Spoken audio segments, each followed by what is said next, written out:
Welcome in to the latest episode of Betting the Pitches MLB edition. I'm your host, the real_G Warner, joined by at A Brooks Bets. We're still hot, 14-6 last 20. Unfortunately, that does not feel the same as what we were running beforehand. At A Brooks Bets has fallen two straight. It's dropped to 8-2 last 10. We're looking for another 8 wins in a row. It's going to be really good. Hopefully, we get other commenters on our from various podcasts in the Betting Pitch Podcast Network saying, I wonder what it's like to be 8-0 and win your last 8, blah, blah, blah, blah, blah. At Abrams Bets, how are you doing tonight? I'm doing well. I'm doing well. Lost the last one in extra innings, the last best bet. So, those are a little bit more of backbreakers than getting blown out. It's like the old saying, I rather get blown out than lose one close like that in the 10th. But hey, my Red Sox won, so there's a silver lining. Not for any of the bettors out here who took my money, but the Red Sox are clawing for their wild card lives, and that might have helped. You never know. It certainly did. At least makes the argument go a little bit longer. And when you're close losing extra innings, maybe there is something. Because if you are betting on the sport and losing 10-0 every day, you probably should move along. That kind of sounds like my best bet. Unfortunately, I wasn't actually trying to throw myself under my own bus, but the Mets were not very good on Thursday. Luis Severino was not. But it's been a really rough stretch for the Mets going out west. They have an awful road trip that we'll get to a little bit later in the show. So on this episode, as we do every Tuesday night, we go through the Wednesday card. There's been a bunch of rainouts on Tuesday. So there's going to be a lot of wild pitching matchups, which might be a little bit hard to speak to, especially without lines out there. But we'll go through each line on this card and find you some best bets end of show. If you can give a 5-star review on Apple Podcasts or on Spotify, it'd be huge for the search rankings. And subscribe at the real_G Warner on Instagram and Patreon for 1-minute episodes, or the full on YouTube if you want to do it that way. We'll start, I guess, at A Brooks Bets. We're 14-6 our last 20, so not so bad. We'll start with the getaway day game, as we seem to always get them on Wednesdays now. It used to be Mondays or used to be just Thursdays, I thought. But now we're fully in the players only type of scheduling. We'll start with the Minnesota Twins visiting the Chicago Cubs. Joseph Ryan at Javier Assad. Currently Ryan minus 135 favorite. No total just yet, though I think we saw a 6.5 close today at Wrigley Field for two really good pitchers, better than these two, most likely with Pablo Lopez and Shota Imanaga. What do we think about the Minnesota Twins? Because I watched this game on Monday night very intently as I had the Cubs, and was really impressed by a Twins bullpen that I haven't really loved for a lot of the season. Seems like Joan Duran into Griffin Jacks is not exactly how you'd expect it to go. Usually you'd flip-flop those two, but I mean, those in the 8th and 9th, it doesn't seem like much will happen against them. But I guess the Cubs are kind of hanging around in a weaker Central Division right now, and the Twins are certainly chasing the Cleveland Guardians right now. Yeah, I mean the Twins I think will be right there. Joe Ryan's really good.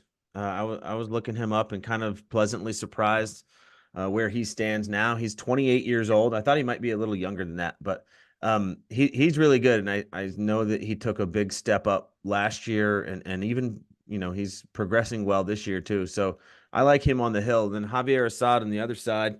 He doesn't really go deep into games, especially lately. I don't think he's made it to the 5th inning since May, except for maybe like his last one of his last few starts since May. He's actually made it past the 5th inning. So he doesn't go too deep into the game. I love the bullpen in Minnesota, like you said. Like Duran's got that electric entrance now. I feel like social media is trying to force feed it to me. I hope his pitching matches up to how electric his entrance is. I know he throws 102 miles an hour, so the guy's probably tough to hit, and I know that they're putting something together in Minnesota. This is going to start a streak though of home underdogs. We're going to see about 5 of them here in the next few minutes. So stay tuned. But this is a home underdog here with the Cubs too. Still 135 minus 135 on the Twins. Seems like it's good enough price for me, and I'll lean Minnesota. Yeah, I think it's tough. I mean, I've been backing the Cubs with very mixed results. I think because they're underdogs so frequently, it makes me feel like, oh, well, if I go 50%, I'm making money. Man, I feel like that team, just watching them I don't even like the Rays at least get people on base and I complain or get mad about them not moving runners over or just failing with runners on third with less than 2 outs. The Cubs just don't even get anyone on base at this point. Like the bottom of the lineup looks like a big issue. I don't really see that changing. I don't think they hit just Joe Ryan really hard either. I don't know why I keep calling him Joseph, but you're totally right about Assad. He's been throwing a ton of pitches just to get through 3 and a third innings, it feels. I just don't know what to do with the Cubs. The bullpen's been great, but if that bone breaks or that wheel falls off, I don't know what's going to happen to the Cubs, and they're probably not going to make the playoffs. Moving now to the other Chicago team, who we probably shouldn't name, but I guess there's some relevance. The Chicago White Sox and Davis Martin is on the road on the in Oakland, maybe their last trip to a beautiful ballpark out on the West Coast. We got Joe Yestis going for the Athletics. He's been pitching better. I thought threw pretty well against the Dodgers on Friday. Now he faces what I guess the Dodgers dodged the train way back when. The Chicago White Sox just seemed to lay down on the tracks. Looks like the White Sox currently a plus 180, 180 underdog. Oakland near $2 favorites, though they've been this entire series. Totals 8.5, just a little bit to over. Do we think the White Sox, I mean, we've been calling for them. I said that they'd finish with the worst record of all time. Are you with me? They haven't won in 3 weeks. I mean, literally, it's crazy. So I'm with you now. They don't seem to care. The ownership doesn't care. Obviously, the players don't care. And we might get to this a little later, but my guy Eloy Jimenez is like 4 for 6 with the Orioles. So maybe there's just something going on there where people don't care and they don't need to win and whatever. They had that nice young core we talked about, but it's now blown up and gone and dead and has been for a while. So you never thought that the Oakland Athletics would be a $2 favorite here, minus two anything, or I think they opened minus 218. I saw a number somewhere, so Okay. that's kind of crazy. Been bet down now to minus 198, but gosh, 8.5 is a pretty normal number. It's kind of like this is just two of the worst teams in baseball. Maybe I'll bet the Athletics. Shout out to Billy Bean, who passed away at the age of 60 today. The guy who Oh, invented Moneyball. Yeah, I wow. saw that. It was a surprise to me in my news feed. Damn. Sad Obviously he did a story. lot for diversity and he started Moneyball with the whole movement in the mid 2000s in the A's and um, a big footprint on baseball for sure. But let's pour one out for Billy Bean, Oakland A's tomorrow. White Sox are never going to win again. Yeah, they might not. Pour one out for Billy Bean. I guess I'm glad he's not gonna have to see his team play in Sacramento. We'll move next to the San Diego Padres visiting the Pittsburgh Pirates. We got Michael King from a great high school in Warwick, Rhode Island. He is visiting Marco Gonzalez, a Gonzaga product, if I remember correctly, from GU, Gonzaga. Not a lot of Gonzaga shout outs on baseball podcasts, I don't think. Usually people are No. expecting that on a college basketball, the Need for Seeds edition on this channel. But Michael King currently a minus 140 favorite on the road in Pittsburgh. Total is 8, juice more to the under. Padres have been the best team in baseball, I think, since the All-Star break, 12-1, I think I saw entering today. Long rain delay. I don't know what the heck's going on with that game. I was fast forwarding trying to catch up, and I was like, okay, it's been a really long delay. I think they've resumed, but the Pirates have been, to me, a really great home underdog to bet. I just don't think Marco Gonzalez and his let's throw the ball, a fastball that isn't very fast, somewhere in the zone and hope it just gets hit at one of my fielders. I feel like that is not going to work with a Padres team that's hitting the ball really well, and their bullpen's great too. Yeah, digging into this game, I saw Marco Gonzalez. I thought, is this the same guy that was in Seattle? Sure enough, it is.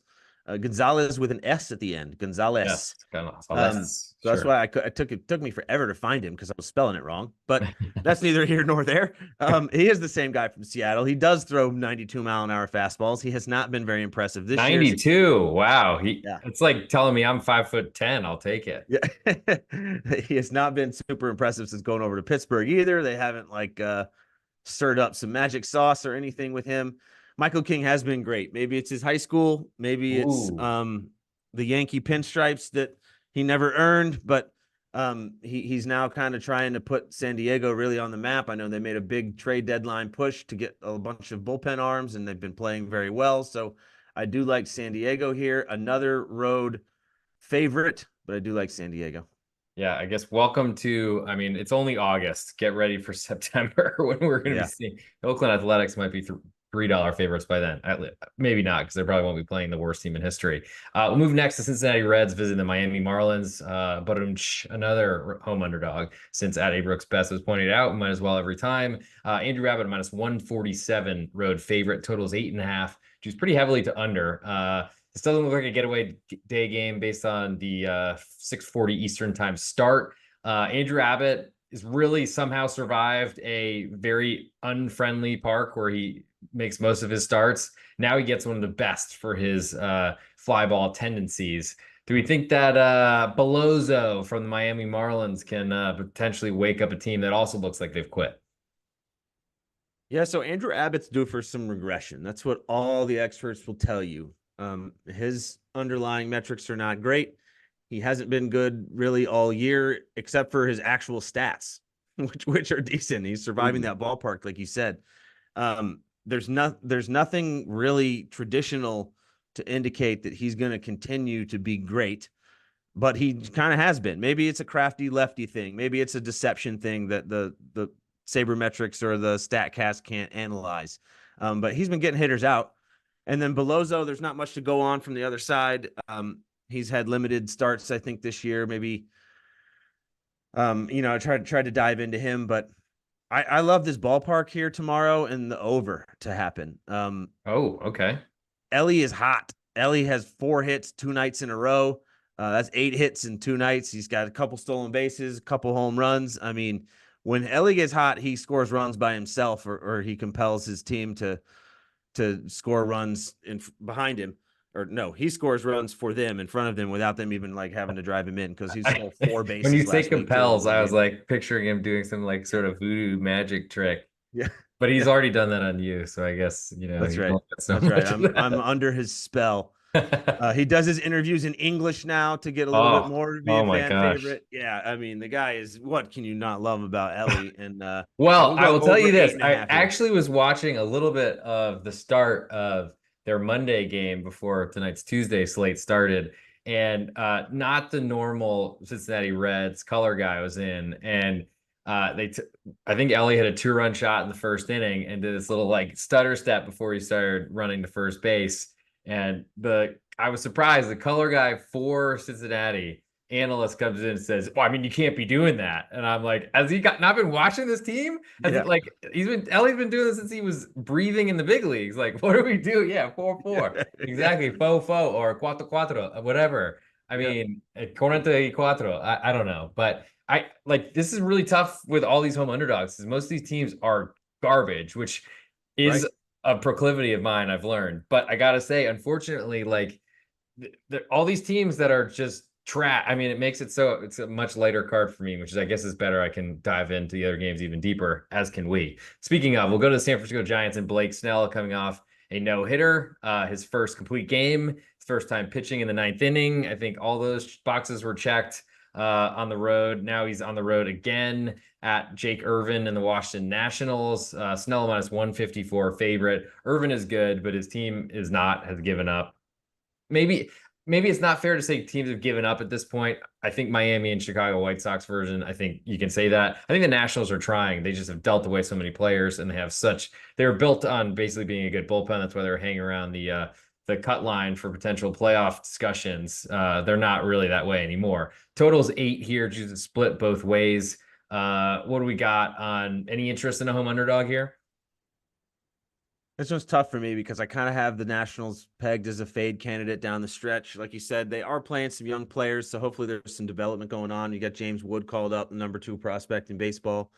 Blake Snell has been on fire. I love to fade him too. So like I'm kind of split on this one. I was looking at the total. It's 8. That seems like maybe an under here. I think Blake Snell might have figured it out. Obviously, last year he had coming off the Cy Young campaign, started the year late in camp, and then he got hurt, and then I was successful in fading him many times, it feels like, but that streak has ended, I think. He struck out, I think, 15 the day before the no-hitter, and so he's been really hot. It's all happened in the last month, in the last 30 days. He's really turned it on. So I'll go Blake Snell and the Giants. I'll kind of lean that way. I won't bet that though. I'm going to bet the under 8. Yeah, I think I'm with you. Jake Urban's really good. Not a lot of love for him for some reason in fantasy communities, but he's got a plus fastball, throws 96, 97, something like that. That'll get you done in a lot of this sport. Not really in love with the Giants lineup, I got to say. Bullpen's solid, I think. The Nationals bullpen's a big question, so maybe you go for a first five under as another way to potentially play for a few runs. And this one also doesn't look like getaway day as it's a fairly late start, 6:45 Eastern. Move next to Atlanta. Milwaukee Brewers visiting Freddie Peralta at Chris Sale. A rematch of a matchup on getaway day in Milwaukee last week. Chris Sale minus 158 favorite at home. Total is 7.5. Juices split both ways. No real indicator which way it will close. But this is kind of where, so Freddie was an underdog at home for the Brewers, took a 2-0 lead in the first, but ended up giving, I think, consecutive back-to-back home runs to the same guys in the order, and then ended up losing, I think, a couple runs late to lose 6-2. That would certainly send you over here, but a little bit of that sounds like some issues with bullpens. Plus, I mean, it is a very quick turnaround. These lineups just saw these pitchers. Peralta plus 145 underdog. Does that get you going a little bit? Yeah, it might. I mean, if I recall, you're right. This is same game happened last week. So my handicapping angle was Sale is predictably great and Peralta can be great, but is not so predictable. So I think we landed on the Braves and over, and though they both hit, that's where I kind of recommended a little parlay. So here it's 7.5, the total. They're a little bit, the Braves are more of a favorite because they're at home. Yep. Chris Sale's still predictable. I like the idea that the hitters can be better the second time against these guys. You know how like first time through, second time, third time through their orders, like the real deal. Well, now we're a whole week later. I don't know if it really translates to all that. Their arm is fresh now. You know, it's not exactly like they've just been sitting at a batting cage practicing against Chris Sale's arm motion for the last week. I mean, they've seen a lot of different pitches and angles and things in between. So I don't really think that the rematch has anything to is not factoring into my decision here, but I do like the number of Milwaukee a little bit better. I like the Braves on at home. I'm still going to go with Atlanta. I'm going to go with Atlanta and Sale. He's more predictable. We talked about it last week. He's elite. He's been the top 5 pitcher in baseball this year. I'm sticking with him.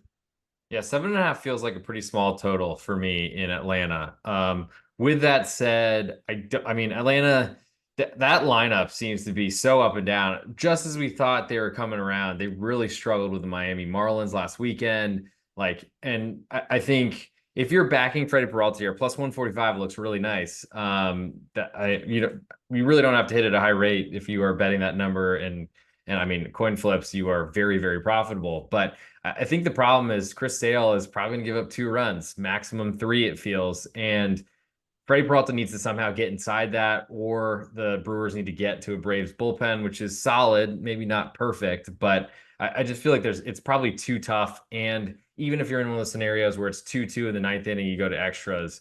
If you don't score the top of the 10th, you're basically dead. So it's probably a big number even here. I don't even know if it would get me involved. I think I've decided to finally come around that Chris Sale is awesome. I've had some luck fading in this year and winning bets. I don't know that that's going to continue. So I think I will probably sit on the sidelines with that one, but expect the Braves to take that one. I agree there. If you like the Brewers, look at the under also.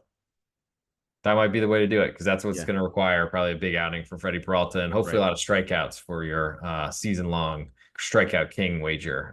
Also grabbed by Munaf Manji on my pregame.com podcast too. I got some help from that rain delay you talked about earlier. Dylan Cease was screwed by the umpires. They said that they were going to try to play at 8:00, and then they didn't play for 90 minutes. So he went through his whole warm up again after pitching 1 inning, and they went into the delay. So he ended up not pitching, not coming back out. He pitched 1 inning. So that's a break I might have needed, because he's about 24 strikeouts behind. He's in 7th place. Peralta is, but you never know. That might just need help. Just need help, baby. Yeah. And I mean, I got to say why they started that game for a delay in the second Yeah, inning. You'd think that we have crazy. figured out a little bit about weather by now in the year of our Lord 2024. Moving next to the Tampa Bay Rays, they figured out weather because they play in the most beautiful stadium that A. Brooks Betts has ever attended. Taj Bradley's going for the Rays, so that is a beautiful arm. He's on the road at Eric Fetty in the St. Louis Cardinals. Fetty minus 115, pretty slight home underdog. Total 7.5 juices, or excuse me, slight home favorite. Total 7.5. Again, juices split both ways. I just got finished watching the Rays. I think they were 0 for 10 at one point with runners in scoring position. Not exactly how you get a win, though they were up 2-0 without an out recorded in the game. I'm curious your thoughts on Eric Fetty, his move from the Chicago White Sox at 7 wins for that monstrosity of a team. But now he's on a Cardinals side that's really been struggling lately. Got a big win on Tuesday night. Um, but I'm curious your thoughts on Eric Fetty being favored to Taj Bradley. Yeah, I love the Rays here. I mean, I was digging into it. Fetty's, yeah, I guess he was a little bright spot for the White Sox, and then they traded him away. He has that story where he came back over from, I believe, pitching in Korea, Correct. kind of retooled everything, went to that Driveline Academy before the Korea stint, and worked on his whole pitch mix and reinvented himself. And it's a great story. I mean, the guy has battled to be where he is, and to hopefully be a piece for the Cardinals coming down the stretch. But Taj Bradley's been great. Um, he's an elite prospect, 23 years old. This is why the Rays are what the Rays are. It's like they shipped away a bunch of pieces, but they're going to backfill. I mean, Bradley's been around for this whole season, but they're going to backfill with Shane Baz, and they're going to backfill with Junior Caminero, and they're going to be okay long term. I don't know about this season. They might not make the playoffs, but they're actually kind of hanging around. I like the price here. I like the pitcher and Bradley. I like the Rays. Yeah, I'll echo those thoughts in the Rays. I mean, they just brought some fat boy out of the bullpen tonight for two like almost perfect innings. If the defense hadn't completely, if Josh Lowe hadn't completely misplayed a fly ball to right field that he came in on and watched it sail over his head. One of the tighter sliders I've seen from like a recent AAA call up where half the teams in Major League Baseball fighting for a World Series would want them. But the Rays have figured it out. I think I'm more interested in just fading Eric Fetty. I think he's not a good pitcher. I think his incredible performance in Chicago, South Side, just seems like all false to me. So I'll be betting against the Cardinals, I'm pretty sure, on Wednesday evening. We'll move next to the Boston Red Sox. Cutter Crawford at Cole Reagans. Pretty good matchup here. And kind of surprising on the number. Royals minus 146, totals 8.5, juice pretty heavily to under. Reagans minus 146 makes sense based on how strong and great of a pitcher he is, but I'm a little bit surprised they were underdogs. Kansas City was on with Reagans on the mound at Tarek Skubal in Detroit, who basically sold everything that wasn't nailed down last Friday, I want to say it was. Quick turnaround. They're trying to get Reagans in a really important series here, especially with the Red Sox fighting the Royals for a wild card spot. My question for you, I think, starts with what do you think about Cutter Crawford? Because it's a pretty big price considering what the Red Sox have been priced this entire series, how they've been treated basically with their numbers being very respectful for what feels like weeks now. Yeah, it's hard to pin him down. He was really good for 3 starts, like right before the All-Star break, including the Yankees on Sunday Night Baseball. He shut him out for 7 innings. I mean, like, he was really good. And I was like, wow, this guy, we can really use this down the stretch. Because And you he's liked him been, coming into the year. I I remember. did. I did like him coming to the year. I thought he might have been rounding into form and being a number one or number two guy down the stretch. And he's been really bad for 3 in a row now. So I believe this line is kind of more of an indication on the professionals fading Cutter Crawford here. Okay. Reagans, though, I do have some concerns about his workload. He's at 134 innings already this year. He only pitched 90 something, 96 last year. So he's at a career high already. He probably has a few more in the minors, maybe, but um, that's not a recipe for success for a young guy like this and kind of a young team, and they're trying to make the playoffs. I just think that these will be stressful innings. Like, he's gonna, these are the Red Sox, and yes, it's gonna be at home. You're gonna have the backing of your home crowd and whatever adrenaline comes along with that. But I think these are gonna be stressful innings. I like the price with Boston here.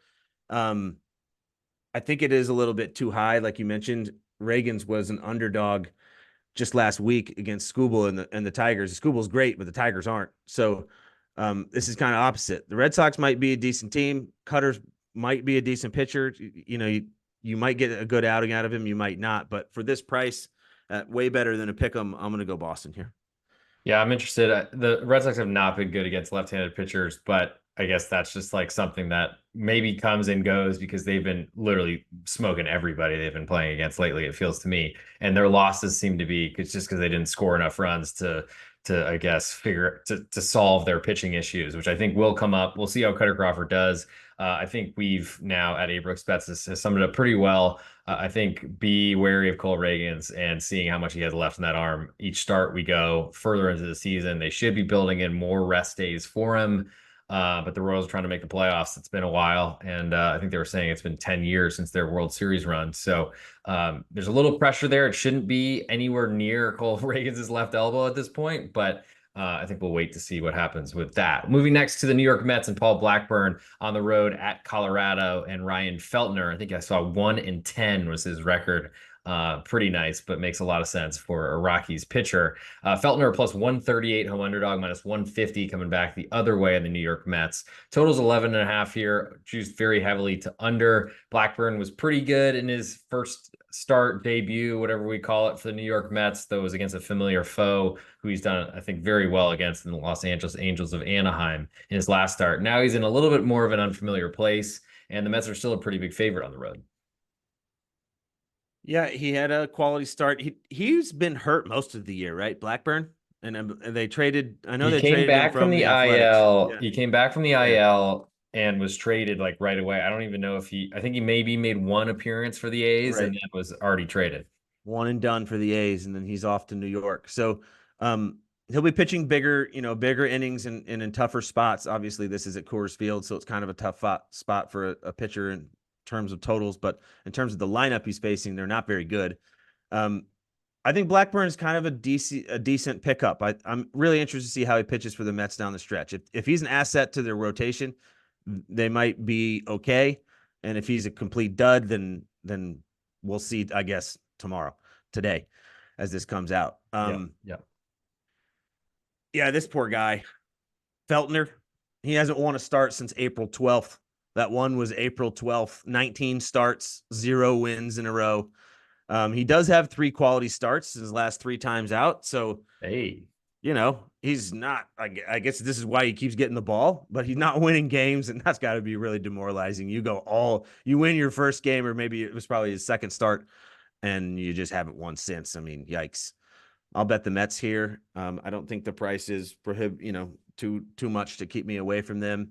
And I'll always lean over 11.5 at Coors. I think you lean over every day in Coors. You, me, everyone should. Yeah, Ryan Feltner, fun fact, he was up 5-0 pitching into the 9th inning at Miami early this year, and the Rockies did not win that I feel game. like every week, one way or another, you get like a 17-5, like an over game that hits at Coors in like the 4th inning, and you're just like, well, that was easy.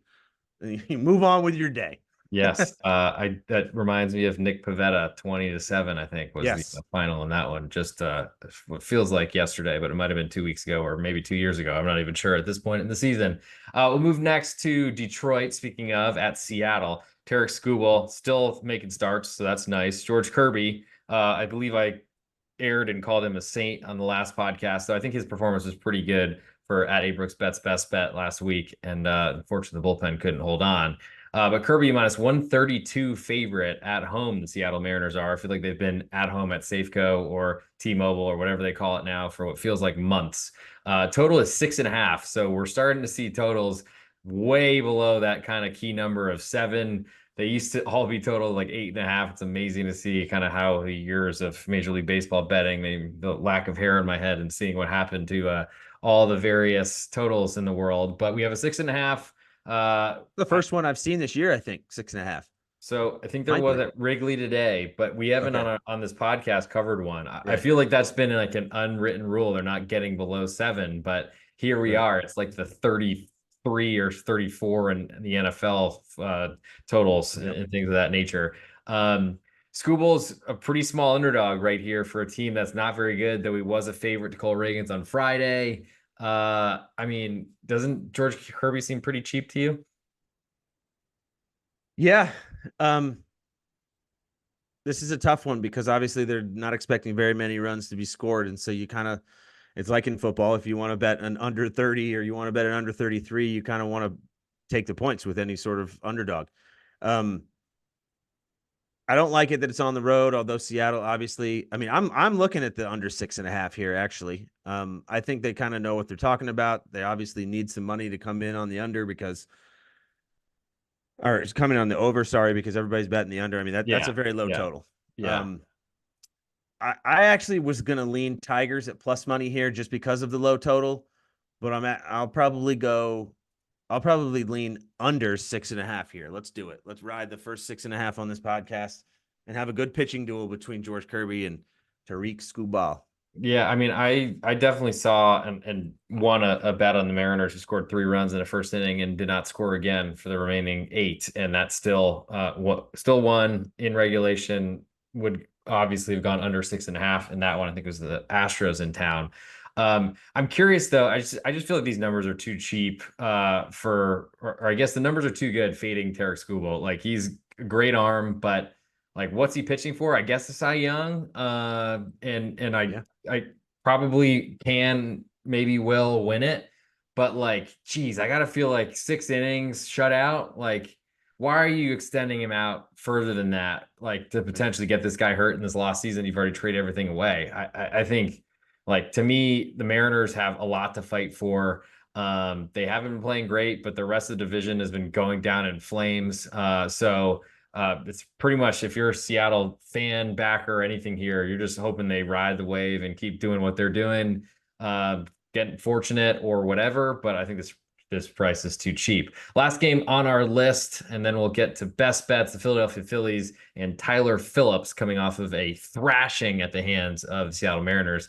I think he gave up a 3-run shot, longest home run in Seattle Mariners history in that park, and then a grand slam after that in the same inning Two to Justin two Turner two run scores. shot, 3-run shot, grand slam. Yeah, in the first 2 innings. Nice start by Tyler Phillips. Thank you. That was actually my best bet that day. Awesome. Thank you for that. He had a really great start to his Major League Baseball career. Looked very good. And then you thought go to Seattle. I mean, pretty easy park to pitch in, and I don't really think he made it out of the second inning. He's visiting Gavin Stone, another pitcher who's been, I mean, Gavin Stone's had a really tough July. He's probably so happy it's now August, but he did not look very good in Oakland on Friday night. Got hit pretty hard, got given a 2-0 lead, and basically coughed that up pretty fast. Stone a minus 130 favorite at home. Big series, especially with the Phillies having swept the Dodgers right before the All-Star break. Dodgers took Monday night's game. Total here is 9, just a little bit under. I'm curious from a macro perspective, I guess, before we get into this game. Phillies have been really struggling, 1-7 last 8. Are you worried about the Phillies as they are no longer favorites to win the NL nor the World Series? Yeah, I guess the Dodgers are back on top. Yep. Um, I'm actually not. I think this little August swoon can be overcome. I think this is the NL Championship Series preview, probably. Um, yeah, this guy Phillips had 15 scoreless innings over 2 starts and then obliterated last time out. So, like, what are you gonna get, right? Hot or cold? I'm gonna bet on the Phillies though. I'm gonna bet on that guy bouncing back. Yep. Captain Phillips bouncing back. Um, Gavin Stone has faded lately. Like you said, this is the time of year where a young pitcher has been up in the big leagues all year long. Those are more stressful innings than they've ever thrown. It's probably getting to his innings career high. Um, I don't love what I've seen out of him in July. You already hit the nail on the head. I mean, it's kind of been rough. Freddie Freeman's back. Congratulations to him, and I think his son's doing better. I hope. But it's gonna be I mean, this is a good series. You should, if you like baseball, you should watch this series. I know it's a late. These are some late games probably, but I'm gonna go Philadelphia at this price at a 120 price here. Yeah, or if you use my LB TV subscription, you can wake up in the morning and watch it. Yeah. There we go. So I think I'm interested in the Philadelphia Phillies, Phillips, all the PHs that are out there, especially the name that's Greek in origin. Gavin Stone, I want to be against. I mean, I played a similar price on the Oakland Athletics of all teams on Friday night against Gavin Stone, home, different situation, but I think speaks to the same where Gavin Stone has never been able to miss bats. He's been, I think, very fortunate in a lot of, I mean, pretty much if you're on the Dodgers and they call you up, I feel like they intentionally give you soft landing spots to pitch against the Rockies in LA or something like that over and over again. I feel like Gavin Stone's been built up off of I don't know, unicorns and things that just don't really seem to exist to me. He doesn't have a lot of swing and miss. I think the Phillies have been playing horribly, and I think they were kind of jumping in as a World Series and National League favorite, kind of unexpectedly, despite having the best record in baseball for a very long time. Some money finally hit, and then of course they go on this big losing streak. But I think I'm a believer in the Phillies lineup. I think it's much deeper than the Dodgers until Mookie Betts is not back. I don't think until next week.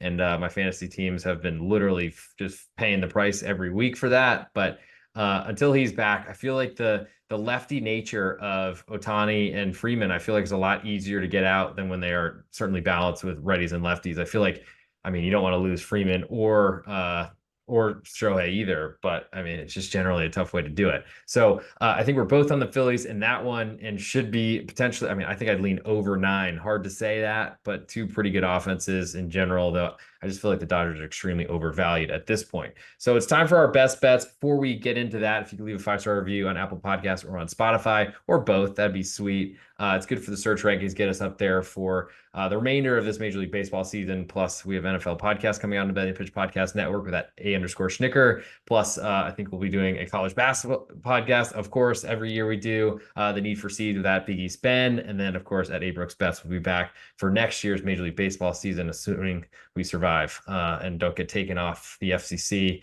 Big East Ben doesn't go on a rant about potentially murdering one of the former Marquette basketball coaches. If we can not have that listened to, that would be really great moving forward. At A Brooks Bets, you want to give us your best bet for this Wednesday, August 7th baseball card? Let's do it. I'm going to be betting the team formerly known as the Tampa Bay Devil Rays. I'm going to be betting the Rays. Plus 105 on the road against the Cardinals. One of the best young pitchers out there. Excellent results lately. Electric stuff. Give me the Rays in this price. I think they're gonna stay close. So you just heard it at A Brooks Bets just gave you his best bet. This is Betting the Pitch, the Major League Baseball edition. He's an incredibly hot 8-2 last 10, despite losing his last 2, but still 8-0 runs are hard to keep going to 9. We're in the process of starting another one. Our podcast has been extremely hot as well. 14-6 last 20. It's good for, let's see, 5 times. Good for 70% over our last 10 episodes. Not so bad. That'll certainly get you paid in a sport like Major League Baseball, where we're giving you pretty low price home favorites or even underdogs. I'm the real_G Warner, Instagram, Patreon, Twitter, and on YouTube. At A Brooks Bets just gave you his best bet. Taj Bradley and Tampa Bay Rays plus 105 on this Wednesday, August 7th card. For my best bet, make sure you check out the full card on patreon.com/real_G Warner. Best spot for my plays, leans, write-ups across all sports, including the upcoming European football season, plus the American footballs as well. For my best bet, I'm going to go with the Oakland Athletics run line,